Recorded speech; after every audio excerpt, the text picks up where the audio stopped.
आप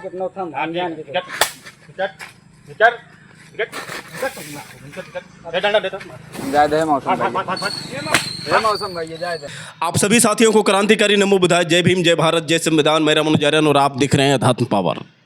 दोस्तों, supreme court ने भले ही SC/ST एक्ट को लेकर एक बहुत बड़ा फैसला कर दिया है।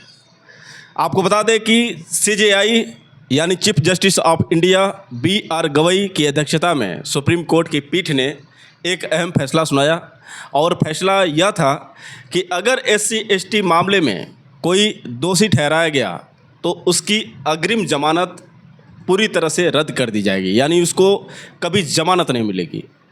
अगर वह दोषी नहीं है तो फिर उसकी ज़मानत हो सकती है।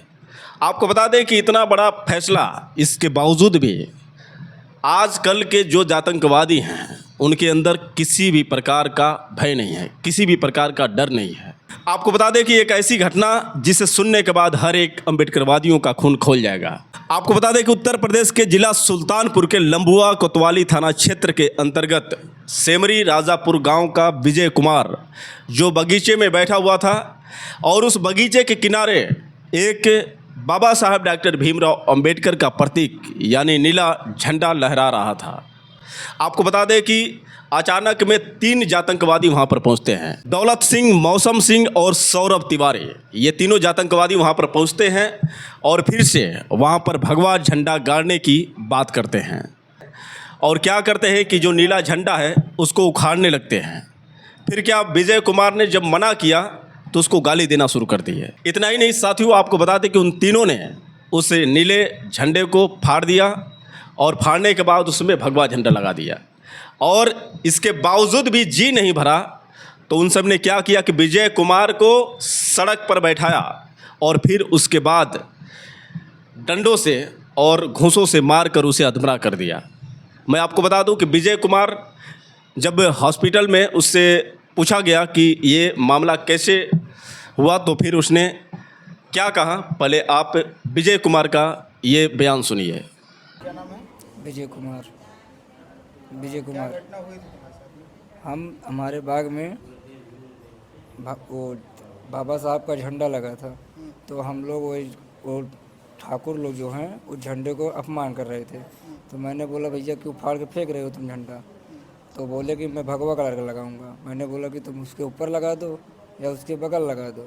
वो लोग बोले कि तुम गाली भी देने लगे, माता जात की मतलब हर चीज़ की गाली देने लगे। तो बोले कि हमने बोला फिर चलो ठीक है भैया तुम अपना ही करना करो, ठीक है। फिर भी वो लोग नहीं मान रहे। जब मैंने घर जाने लगा, जैसे घर के लिए निकले वैसे वो लोग हमको मारने लगे। कौन कौन था? मौसम सिंह और दौलत सिंह, सौरभ तिवारी। अच्छा, इससे पहले भी कोई क्या इससे पूर्व में कोई झगड़ा वगैरह इनसे सबसे? इसके पहले हमारे छोटे भाई को भी मारे थे, कब? अभी 2 महीने पहले मारे थे। इस मामले को लेकर? वो बैठा था, वो बोले कि हमारे यहाँ चलो काम करने। वो बोला कि मैं काम नहीं करने जाऊँगा। तो गांव के ही लोग हैं ये लोग? कहाँ के? 2 लोग गांव के हैं, 1 लोग दूसरे गांव के हैं।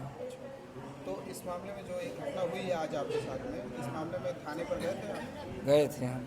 FIR लिखी गई? FIR लिखी गई, मेडिकल के लिए यहाँ पर भेजे गए। कल शाम को भी भेजे लेकिन मेडिकल डॉक्टर नहीं आए। बोले कि कल आना। कल 11 बजे फिर बुलाए थे, आज 11 बजे बैठे थे। तो दोस्तों, आपने सुना किस तरह से विजय कुमार ने साफ साफ ये बात बताई है कि बाबा साहब डॉक्टर भीमराव अंबेडकर का जो ये प्रतीक यानी जय भीम का जो झंडा था, उस झंडे को किस तरह से उन आतंकवादियों ने उखाड़ा, भगवा झंडा फहराया और इसके बाद किस तरह से उसकी पिटाई की। पूछे जाने पर कि इससे पहले भी ये कुछ आपसे बात विवाद किए थे तो हाँ जवाब में मिला और उसने ये कहा कि मुझे पहले भी इन लोगों ने मारा था, इसके अलावा मेरे छोटे भाई को भी इन लोगों ने पीटा था। वजह ये थी कि कुछ ठाकुर विजय के छोटे भाई से काम कराने के लिए बात कही थी लेकिन विजय के छोटे भाई ने मना कर दिया था। इसके बाद उसके भाई को बुरी तरह से पीटा था। आपको बता दें कि तीनों अपराधी मौसम सिंह, दौलत सिंह और सौरभ तिवारी उसकी पिटाई करने के बाद वीडियो बनाए और वीडियो को वायरल किया। जब ये वीडियो पूरी तरह से वायरल हो गया और ये खबर जैसे ही भीम आर्मी चीफ चंद्रशेखर आज़ाद के पास पहुंची तो चंद्रशेखर आज़ाद ने तुरंत CM योगी आदित्यनाथ को चेतावनी दे डाली। उन्होंने एक्स पोस्ट के ज़रिए एक ऐसा पोस्ट लिखा जिस पोस्ट को आपको सुनना चाहिए। भीम आर्मी चीफ चंद्रशेखर आज़ाद ने एक्स पोस्ट के जरिए लिखा कि जिला सुल्तानपुर के सेमरी राजापुर गांव में भारतीय संविधान के निर्माता, आधुनिक भारत के शिल्पकार, शोषितों, वंचितों व महिलाओं के मुक्तिदाता, ज्ञान के प्रतीक, विश्व रत्न परम पूज्य बाबा साहेब डॉक्टर भीमराव अंबेडकर जी के आंदोलन और स्वाभिमान के प्रतीक नीले झंडे को न उतारने पर दलित युवक विजय कुमार पर आतंकवादियों द्वारा किया गया हमला अत्यंत पीड़ादायक और घोर दंडनीय है, क्योंकि यह सिर्फ विजय कुमार पर नहीं बल्कि बाबा साहेब के आंदोलन, नीले झंडे की गरिमा और पूरे बहुजन समाज की अस्मिता पर हमला है। उसे लाठी डंडों से पीटा गया, जाति सूचक गालियां दी गई और नीला झंडा उतारकर जबरन भगवा झंडा लगाया गया। मुख्यमंत्री माननीय योगी आदित्यनाथ जी से हम साफ कहना चाहते हैं, झंडा वहीं लगेगा और नीला ही लगेगा। हम विजय के शीघ्र स्वस्थ होने की प्रकृति से कामना करते हैं। यूपी गवर्नमेंट से हमारी मांगे हैं, आरोपी दबंगों को तत्काल गिरफ्तार कर SC/ST एक्ट की कठोर धाराओं में मुकदमा दर्ज किया जाए। मामले की सुनवाई फास्ट ट्रैक कोर्ट में कराकर कड़ी से कड़ी सजा दी जाए। पीड़ित विजय कुमार को सरकारी सुरक्षा, उचित मुआवजा और बेहतरीन इलाज की सुविधा दी जाए। तो दोस्तों, आपने सुना भीम आर्मी चीफ चंद्रशेखर आज़ाद ने ये जो पोस्ट किया है और यहाँ पर साफ तौर से योगी आदित्यनाथ को उन्होंने चेतावनी दे डाली है। उन्होंने लिखा है कि झंडा वहीं लगेगा, नीला ही लगेगा। और इतना ही नहीं, उन्होंने उन आतंकवादियों को गिरफ्तार करने की भी मांग की है। आपको बता दें कि भीम आर्मी चीफ चंद्रशेखर आज़ाद बाबा साहब डॉक्टर भीमराव अंबेडकर के मिशन व मान्यवर कांसीराम साहब के कार्य को आगे बढ़ाने में हमेशा तत्पर रहते हैं। जब भी बाबा साहब डॉक्टर भीमराव अंबेडकर का अपमान होता है तो भीम आर्मी चीफ चंद्रशेखर आज़ाद का खून खौल जाता है।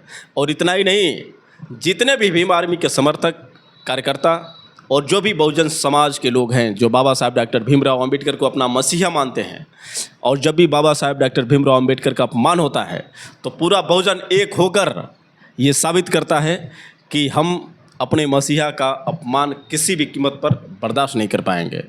वैसे दोस्तों, मैं आपको बता दूं कि कुछ लोग ऐसे हैं जो ये कहते हैं कि चंद्रशेखर आज़ाद बीजेपी के वीर हनुमान हैं, लेकिन यहाँ पर चंद्रशेखर आज़ाद ने जिस तरह से आतंकवादियों को सबक सिखाने की कोशिश की है और जिस तरह से योगी आदित्यनाथ को चैलेंज किया है, उन लोगों के मुंह पर यह तमाचा है जो ये लोग कहते हैं कि ये बीजेपी के वीर हनुमान हैं। मैं आपको बता दूं कि जब भी बाबा साहब डॉक्टर भीमराव अंबेडकर के सम्मान की बात आती है तो चंद्रशेखर आज़ाद हमेशा चट्टान बनकर खड़े रहते हैं। ये पहली बार नहीं है कि दलितों के अपमान पर चंद्रशेखर आज़ाद इस तरह से एक्शन में आए हैं। चंद्रशेखर आज़ाद जब भी दलितों पर अत्याचार होता है, जब भी दलित महिलाओं पर या फिर किसी भी समाज की महिलाओं पर अत्याचार होता है, या फिर किसानों पर अत्याचार होता है, या फिर बेरोज़गार युवाओं पर अत्याचार होता है, तो अकेला एकमात्र जो नेता, जो भीम आर्मी चीफ चंद्रशेखर आज़ाद रावण ही नज़र आते हैं। और ये लोग जो बाबा साहब डॉक्टर भीमराव अंबेडकर के नाम पर राजनीति करते हैं और हमेशा चंद्रशेखर आज़ाद को बदनाम करने की जो कोशिश करते हैं कि जो ये आदमी है ये दंगे करवाता है, ये झूठा मुकदमा दर्ज करवाता है। मैं उन लोगों से पूछना चाहता हूं कि जब SSC के छात्रों में बवाल हुआ था, मैं उन सबसे पूछना चाहता हूं कि जब रोज़गार के लिए जितने भी छात्र हैं आंदोलन करते हैं, जैसे आपने देखा कि दिल्ली के जंतर मंतर में लाखों छात्र SSC के खिलाफ किस तरह से आवाज़ उठा रहे थे, वहाँ पर आपने देखा कि किस तरह से 500 टीचर और लाखों की संख्या में छात्र अपने हक और अधिकारों की आंदोलन कर रहे थे। जैसा कि आपने देखा कि किस तरह से पुलिस ने उनके साथ बर्बरता की, जबरन उनको पकड़ कर ले जाकर जेल में डाला। क्या वो दंगा भीम आर्मी चीफ चंद्रशेखर आज़ाद ने करवाई थी? यानी जब भी कोई आंदोलन होता है और यदि किसी भी प्रकार की पुलिस कार्रवाई करती है तो सीधा जो क्लेम है भीम आर्मी चीफ चंद्रशेखर आज़ाद पर ये कुछ लोग लगा देते हैं। लेकिन इनको ये समझ नहीं आती है कि अधिकार मांगने से नहीं, अधिकार छीनने से मिलता है। और हमारे अंदर वो चीज़ नहीं है कि हमारे बहन बेटियों की इज्जत लूट जाए, हमारे जवानों को मारा पीटा जाए और हम हाथों में चूड़ियाँ पहनकर घर में बैठे रहें। ज़रा सोचिए कि ये कितनी बड़ी चीज़ है। अभी तक उन लोगों का कोई रिएक्शन देखने को नहीं मिला है जो ये कहते हैं कि चंद्रशेखर आज़ाद भाजपा के वीर हनुमान हैं। अरे भाई, बाबा साहब डॉक्टर भीमराव अंबेडकर का अपमान होता है। बाबा साहब डॉक्टर भीमराव अंबेडकर के झंडे पर किस तरह से विजय कुमार को पीटा गया, इस मौक़ों पर तुम लोग कहाँ रहते हो? क्या ये खबर तुम्हें सुनाई नहीं देती है, या फिर ये जानकर भी अनजान बन जाते हो कि ये हमारा काम नहीं है? यानी तुम लोगों को घर में चूड़ियाँ पहन कर रहनी है, और ये जो न्याय है कौन दिलाया? अकेले भीम आर्मी चीफ चंद्रशेखर आज़ाद। और तुम इस पर राजनीति करो कि चंद्रशेखर तो भाजपा के वीर हनुमान हैं। वैसे दोस्तों, ये जो है बहुत बड़ी दुर्भाग्य की बात है। पॉलिटिक्स करने वाले बहुत करते हैं, लेकिन जब हकीकत में न्याय की बात आती है, आंदोलन की बात आती है, तो ये लोग खामोश हो जाते हैं, मुंह से आवाज़ नहीं निकलती है। तब भीम आर्मी चीफ चंद्रशेखर आज़ाद याद आते हैं, भीम आर्मी याद आती है। और ये लोग हमेशा भीम आर्मी और जितने भी भीम आर्मी के कार्यकर्ता हैं, साथ ही साथ चंद्रशेखर आज़ाद को हमेशा ट्रोल करने की कोशिश करते हैं। लेकिन जब आंदोलन की बात आती है, न्याय दिलाने की बात आती है, प्रदर्शन करने की बात आती है, तो ये घर में दुबक कर बैठ जाते हैं।